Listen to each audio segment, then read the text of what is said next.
My ex used my name on his taxes, so I used his info for the audit. I found out through a letter. Not a sweet one. Not a memory. An IRS notification addressed to me, asking for clarification on a joint return I never filed. For a year, when we were already divorced, he used my name, my social security number, my past, to fund his future. And he thought I'd never know. We hadn't spoken in over a year.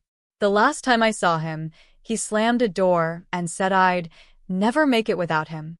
That I was lucky he handled all the bills, the taxes, the paperwork, like I was just a ghost walking around in his world. But what he didn't know was, I had already come back from worse. Years ago, I was homeless. Literally slept in the back of my car in a parking garage beneath a supermarket. No family. No help. Just grit. And during that time, I learned two things. 1. Never assume someone powerless is unprepared. 2. Paper trails can burn people faster than fire. He never stopped seeing me as a doormat. Even after the divorce. Even after I rebuilt. Quietly. Silently.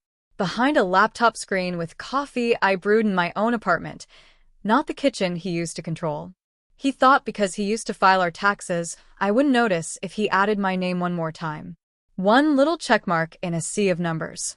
But he forgot that I read every single line of every single document since the day he left. So, I got to work. I didn't scream. I didn't confront. I opened a private browser and visited the IRS whistleblower page. Not just a tip form, an official portal that rewards individuals for reporting deliberate tax fraud.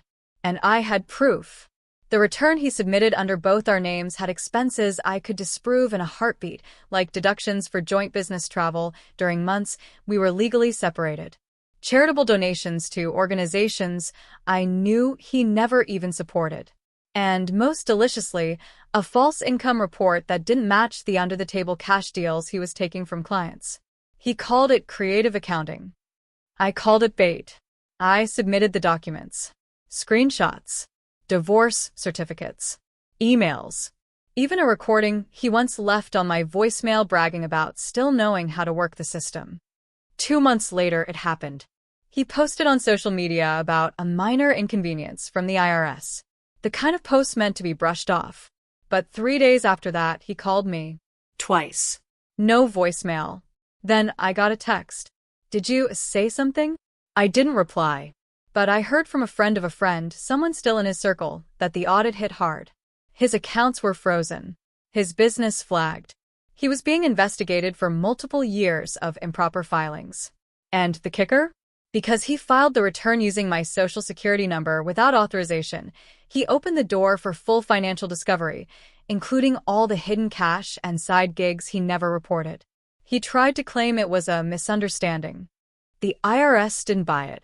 Turns out, when you try to fake a joint return with a legally divorced spouse, that's fraud. Now, he's buried in legal fees. His accountant dropped him. His cash-only clients are calling back.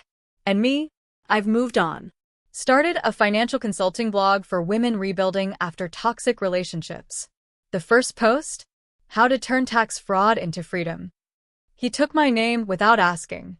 So I gave his to the people who never forget. And I didn't do it for revenge. I did it to remind every underestimated woman out there that silence is not surrender. That knowledge is power. And that paper?